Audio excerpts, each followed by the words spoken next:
পবিত্র হজ পালনে মিনায় জড়ো হয়েছেন মুসল্লিরা। লাব্বায়েকে আল্লাহুম্মা লাব্বায়েক এই ধ্বনিতে মুখরিত তাবুর শহর। 5 দিন মিনা, আরাফাত, মুজদালিফা ও মক্কায় অবস্থান করে হজ সম্পন্ন করবেন মুসল্লিরা। আরাফাতের ময়দানে হবে হজের খুতবা। এবছর 15 লাখের বেশি মুসলিম অংশ নিয়েছেন হজে।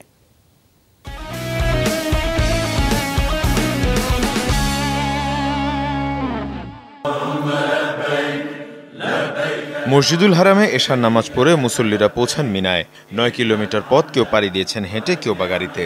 সবার মুখে লাব্বায়েক আল্লাহুম্মা লাব্বায়েক ধ্বনি।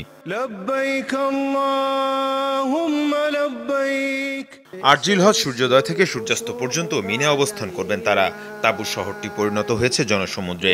নামাজ ও ইবাদত বন্দগীতে মশগুল মুসল্লিরা। আলহামদুলিল্লাহ, মহান রাব্বুল আলামিনের শুকরিয়া যে আমরা এবার পবিত্র হজ মুবারক পালনের জন্য এসেছি। বিশ্ব মুসলিমের সর্ববৃহত্তম গ্যাদারিং এই যে পবিত্র হজ, এই হজ উপলক্ষে আমি এখানে এসেছি সস্ত্রীক।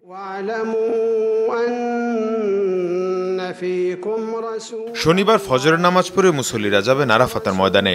সেখানে হবে পবিত্র হজের খুতবা।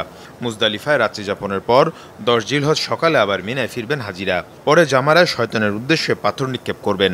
এদিন আল্লাহর সন্তুষ্টি লাভের আশায় পশু কোরবানি দেবেন তারা। সবশেষ কাবা শরীফে বিদায়ী তাওয়াফের মধ্য দিয়ে শেষ হবে হজের আনুষ্ঠানিকতা।